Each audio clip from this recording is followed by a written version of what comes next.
Hello बच्चों, आज हम स्टार्ट कर रहे हैं एक्सरसाइज 3.3 और जो कि हमारा बेस है सब्स्टिट्यूशन मेथड पे। तो इसका हम पहला क्वेश्चन पिक करते हैं। क्वेश्चन नंबर 1 का फर्स्ट पार्ट वो क्या है? x plus Y is equal to 14, x minus Y is equal to 4। इस क्वेश्चन के अंदर हमें सब्स्टिट्यूशन मेथड की तरफ बात करनी है। तो सब्स्टिट्यूशन मेथड में क्या होता है, हमें एक वैल्यू निकाल के एक इक्वेशन से वो हमें दूसरी इक्वेशन में पुट करनी है, चाहे हम फर्स्ट इक्वेशन लें या सेकंड इक्वेशन। तो यहाँ पे मैं सेकंड इक्वेशन को पिक कर रहा हूँ। This is first, this is second. तो हमारे पास क्या आएगा, x is equal to 4 plus Y, ये मैंने लिया, ये इक्वेशन 3 हो गई। Put the value in equation first के अंदर हम ये वैल्यू पुट कर देंगे। तो ये हमें क्या देगा, 4 plus Y is equal to 14। अब अगर हम इसको देखें तो ये हमें क्या देता है, 2y is equal to 14 minus 4, y is equal to 10। 14 minus 4 10 आ गया, 10 डिवाइड किया हमने 2 से, तो ये हमारे पास 5 आ गया। ठीक है, तो यहाँ पे हमें y इक्वल टू 5 मिल गया। अब इस वैल्यू को हम करेंगे put the value in equation 3। तो हमें x की वैल्यू मिल जाएगी, x is equal to 4 plus 5, यानी x इक्वल टू 9।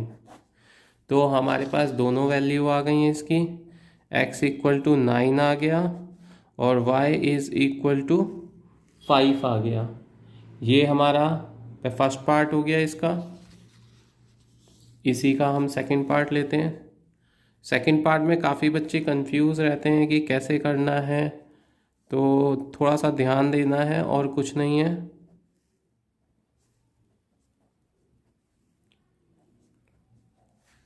ये first equation, this is second equation.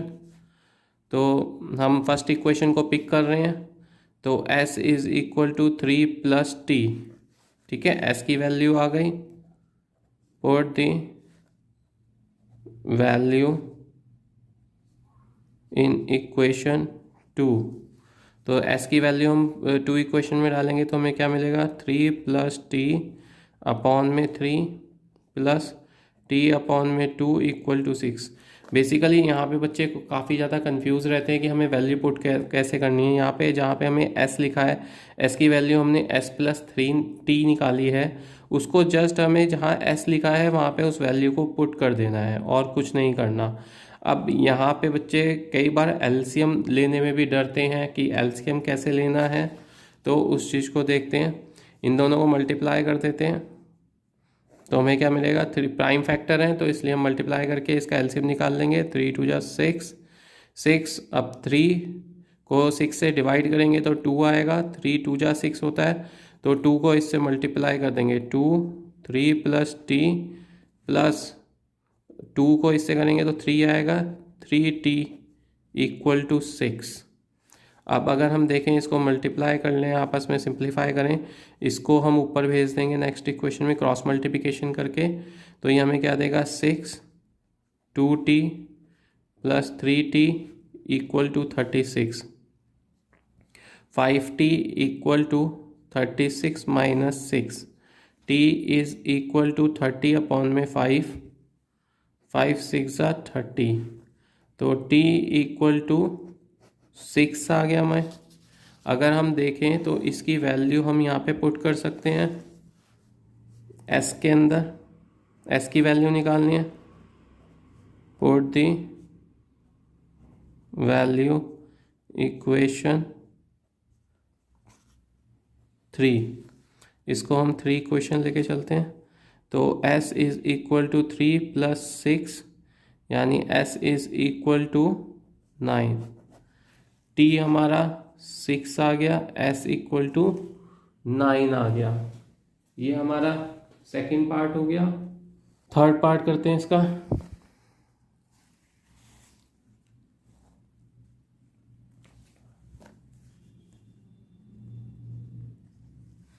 Third part में क्या है, 3x minus Y equal to 3, 9x minus 3y equal to 9। अब अगर हम देखें, अगर हम सेकेंड इक्वेशन में से 3 को कॉमन निकाल दें तो हमें क्या मिलेगा, 3 को कॉमन निकालते हैं तो हमें मिलेगा 3x माइनस वाई 3 ये 3x minus Y equal to 3। अब ये दोनों इक्वेशन आपस में इक्वल है, यानी 1, और ये सेकंड इक्वेशन है, ये दोनों इक्वेशन सेम हो गई। तो इक्वेशन 1 एंड 2 आर इक्वल हैं। तो इसको हम क्या कहेंगे कि they have a infinite many solution, they have infinite many solution. ठीक है, जब भी हमें इस तरीके की इक्वेशन मिलेगी उसको हम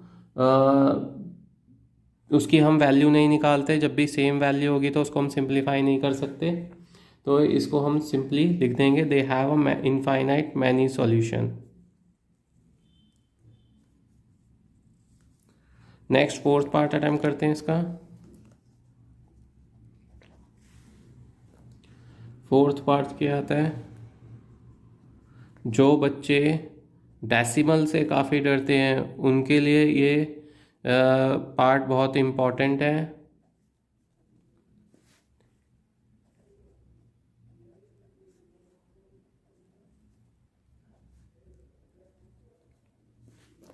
ये हमारी फर्स्ट इक्वेशन है, ये हमारी सेकंड इक्वेशन है। अगर हम इन दोनों इक्वेशंस को देखें तो हमें क्या करना है, हमें एक की वैल्यू निकाल के दूसरे में रखनी है। इस क्वेश्चन को करने के दो मेथड हैं, या तो आप डेसिमल में इसको एज इट इज़ रहने दीजिए, या फिर हम दोनों इक्वेशन को मल्टीप्लाई बाय 10 कर लेते हैं, तो उससे हमारी इक्वेशन सॉल्विंग इजी हो जाएगी। तो उस चीज़ को हम करते हैं, मल्टीप्लाई बाय 10 इक्वेशन 1 एंड 2। तो हमें क्या मिलेगा, 2x plus 3y equal to 13, 4x plus 5y equal to 23। ठीक है, ये आ गई थर्ड इक्वेशन, ये आ गई fourth equation. So consider third equation. तो इससे हम x की वैल्यू निकाल लेते हैं। तो 2x is equal to 13 minus 3y, x is equal to 13 minus 3y upon में 2। ये हमारी x की वैल्यू आ गई। अब इस वैल्यू को हम इक्वेशन फोर्थ में पुट कर देंगे, put the value in equation fourth. तो हमें क्या मिलेगा, 4 इंटू 13 माइनस 3y अपॉन में 2 प्लस 5y इक्वल टू 23। तो 2 से ये 2 कैंसिल हो गया, 2 को मल्टीप्लाई किया तो ये हमें देगा 26 minus 6y plus 5y equal to 23।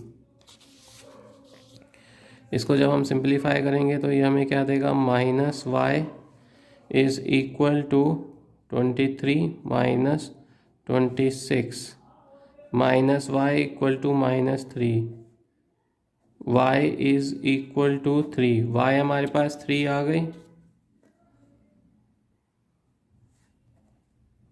Put the value in equation fifth. इस इक्वेशन को हम फिफ्थ ले लेते हैं। तो तो x is equal to 13 minus 3 into 3 upon में 2, 13 माइनस 9 अपॉन में 2 यानी 4 अपॉन में 2, 2, x इक्वल टू 2। ये हमारा आ गया फोर्थ का answer, x equal to 2 and y equal to 3। Fifth part इसका जो कि under root 2x under root 3y equal to 0, under root 3x minus under root 8y equal to 0। First equation, ये second equation same हमें करना है, कोई changes नहीं है इनमें। सेकंड इक्वेशन कंसीडर, हम किसी भी इक्वेशन को पिक कर सकते हैं, मैंने इसमें सेकंड इक्वेशन कंसीडर कर रहा हूँ, कंसीडर सेकंड इक्वेशन। तो हमें क्या मिलेगा, under root 3x is equal to under root 8y यानी कि x is equal to under root 8 upon में अंडर रूट 3y। तो this is equation 3, put the value in equation 1। तो क्या आएगा हमारे पास, under root 2 into under root 8 under root 3y plus under root 3y equal to 0। यहाँ पे हम इसको एलसीएम लेके सिंप्लीफाई करने की कोशिश करेंगे। 2 जा 16, 16 यानी कि 4y आ गया। एलसीएम भी ले लेते हैं, 3y अपॉन में अंडर रूट 3 इक्वल टू 0 हो गया। अब इसको हम सिंप्लीफाई करते हैं तो 4 plus 3 7, y equal to 0, y equal to 0 आ गई। Put the value in equation third. तो थर्ड में लिखते हैं x equal to under root 8 upon में अंडर रूट 3 इंटू 0 यानी x इक्वल टू 0 अगेन। तो यहाँ पे हमारी x की वैल्यू भी 0 आ गई और y की वैल्यू भी 0 आ गई। शुरू करते हैं इसका सिक्स पार्ट।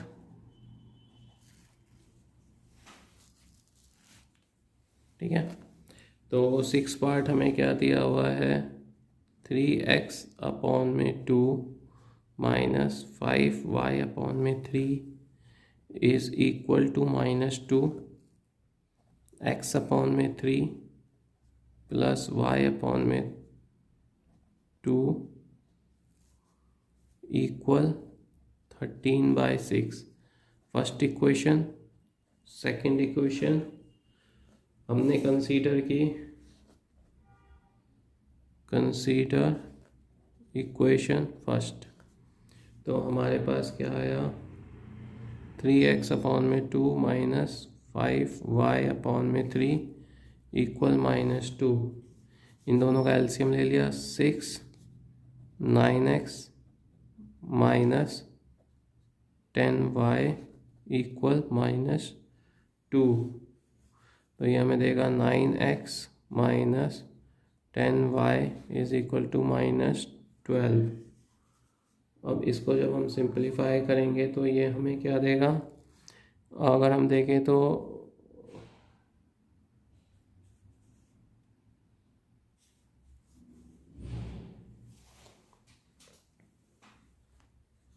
y की वैल्यू अगर हम निकालते हैं यहाँ से तो y is equal to -12 minus 9x upon में -10 यानी कि y is equal to 12 plus 9x upon में 10।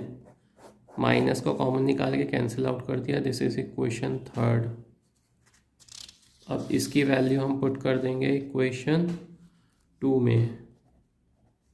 Put the value in equation 2।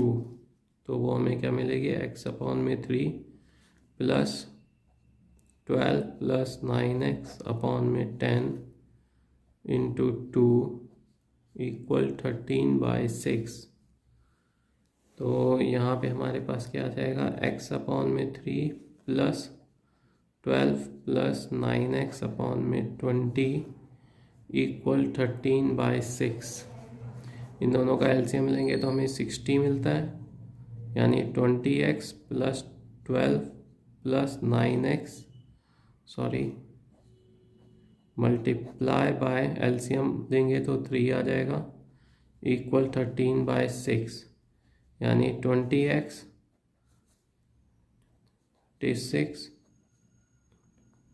27 upon में 60 इक्वल 13/6। ये हमारी इक्वेशन आ गई। अब इसको हम सिंप्लीफाई कर लेंगे तो इन दोनों को ऐड अप कर लेते हैं तो 47x plus 36 equal to 13 upon में 6 इंटू 60, ये आ गया हमारे पास 10 यानी कि 47x is equal to 130 minus 36, तो वो हमारे पास आ जाएगा x is equal to 94 upon में 47, तो ये हमारा x इक्वल टू 2 आ गया यहाँ पे। अब put the value in equation 3, तो y की वैल्यू हमारे पास क्या आएगी, y is equal to 12 plus 9 into 2 upon में 10, 12 18 अपॉन में 10, y is equal to that is 30 upon में 10, तो y is equal to 3। x हमारे पास 2 आ गया, y इक्वल टू 3 आ गया। ठीक है, ये हमारा फर्स्ट क्वेश्चन यहाँ पे फिनिश हो जाता है। इसके बाद नेक्स्ट क्वेश्चन 2 से हम करेंगे नेक्स्ट वीडियो में। Thank you.